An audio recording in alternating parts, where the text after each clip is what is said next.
Thank you for finding time to come and pay the courtesy call. So I have to thank you that you are the first, because I came here 2 days ago. After all, use this unique opportunity to encourage you in what you are doing. And Nigeria, for us to move forward, we need unity. So many countries, when you talk about in the late 50s, early 60s, there was prediction that Nigeria and XYZ countries will be at par. I don't want to go into mentioning those names. And you normally ask yourself, why are we still where we are? This was predicted by intellectuals, not ordinary people.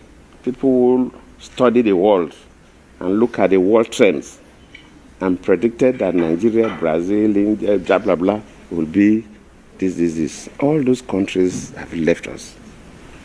But we are still where we are. And we Nigerians must ask ourselves one question. Why have we not been able to move with others? There is, in terms of tribal sentiment, racist sentiments, and so on, it's almost every nation. But the degree we have in Nigeria is very debilitating. It's what is pushing us backward. We have a country that we don't believe we belong into that country. Most of our leaders will say Nigeria is not a nation. We have different nationalities. It's a geographical expression, all kinds of terms. And I believe that the young people especially, if we must move forward, we must leave those sentiments aside. Every nation, every country, they have their own history. A Nigerian must see himself as a Nigerian.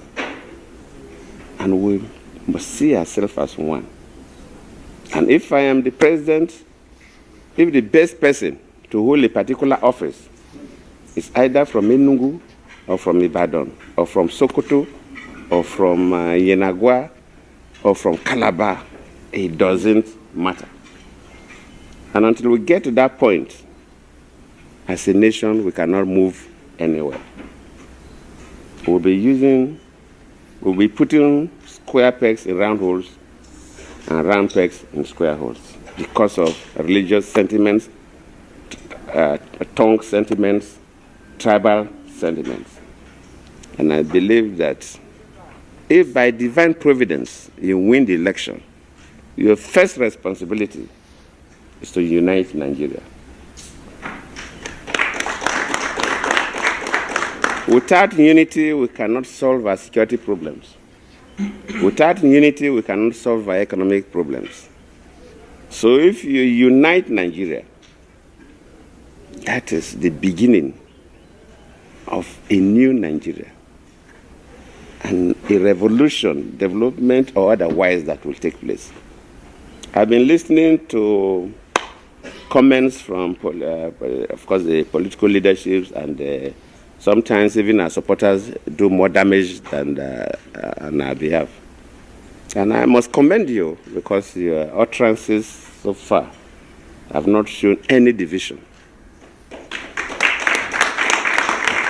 I must commend you on that. And just keep doing what is right, because you are to be if you win, you'll be a president for the whole nation. You will not be a president for any group of people. But I must commend the Labour Party, the utterances. Though sometimes people complain about the media, social media supporters. But to you, nobody has made any negative reference about your vision for this country. So, my brothers, my sisters, thank you for coming. Maybe we'll have time for more elaborate conversation, but on behalf of my family, thank you sincerely for coming to pay us this courtesy call. It's a big honor, because you don't really need to come and see me. I'm just one individual. But you'll now come to greet me. Of course, Peter B. is my younger brother, and he's been quite, he's a friend, a younger friend. He showed that clearly. But he's a good man.